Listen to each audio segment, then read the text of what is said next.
एका ग्रंथालयात एकूण पुस्तकाच्या 50% पुस्तके ही कथा कादंबरीची आहेत.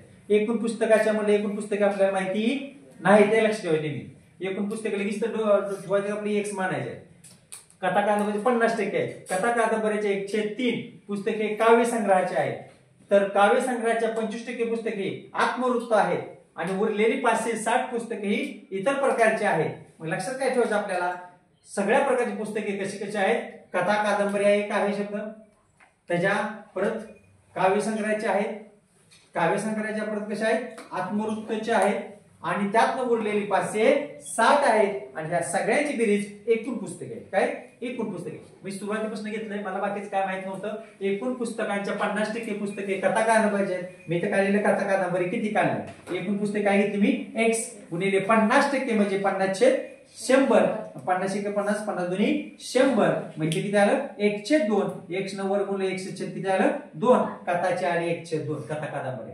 आता नंतर त्यांनी काय म्हणलंय, कथा कादंबऱ्याच्या 1/3 पुस्तके काव्य संग्रहाचे. मग काव्य संग्रह काढला मी 1/2 ला 1/3 न काय केलं गुणलं.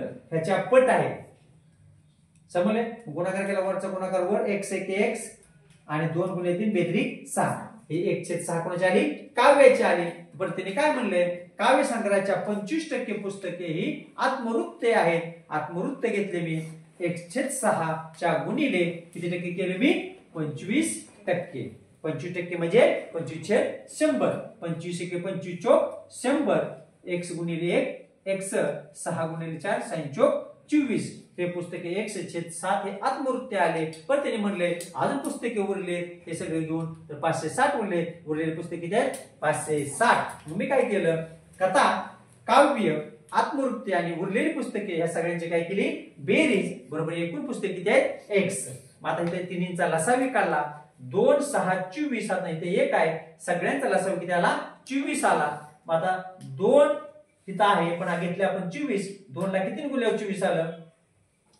2 ला किती गुणल्यावर 24 येईल 12. म्हणून वर बी 12 ने गुणलं 12 12 ने गुणलं 12 x आलं. 6 आहे आणले 24 6 × 24 म्हणून वर पण किती गुणलं 4 ने गुणलं. इथे 24 1 24 खाली गुणलं नाही म्हणून वर घ्यायचं x घेतलं. पुढं इथं 560 आहे, ह्याला छेद 1 असतो म्हणजे ह्याला 24 न गुणलंय म्हणजे 560 ला सुद्धा किती गुणायचं 24 न गुणलं तर आलं 13440. नंतर काय करायचं आपल्याला पुढं की 24 भागिले आहे इकडे गेलो काय झालं गुणिले झालं. आणि ह्या सगळ्यांची बेरीज 12 4 16 आणि 1 17x आधी पुढे कॉन्स्टंट टर्म हायची घेतली आणि नंतर काय केलं हे अधिक 17x इकडे गेलो काय झालं वजा 17x. मी इकडे काय घेतलं कारण तो मोठी 24 आहे घेतल्या आपल्याला लवकर उरकायचंय. 24 मधून 17 गेले तिथे राहते 7. ते 7 मी इकडे काय केलं लगेच भागिले केलं. तुम्ही 7 नंतर ह्याला भागलं तोंडी भागाकार करायला शिका म्हणजे लवकर उर केलं आहे का नाही. 7 1 7 याप्रमाणे भागाकार करून तुम्ही उत्तर किती येते 1920 येते. राईट.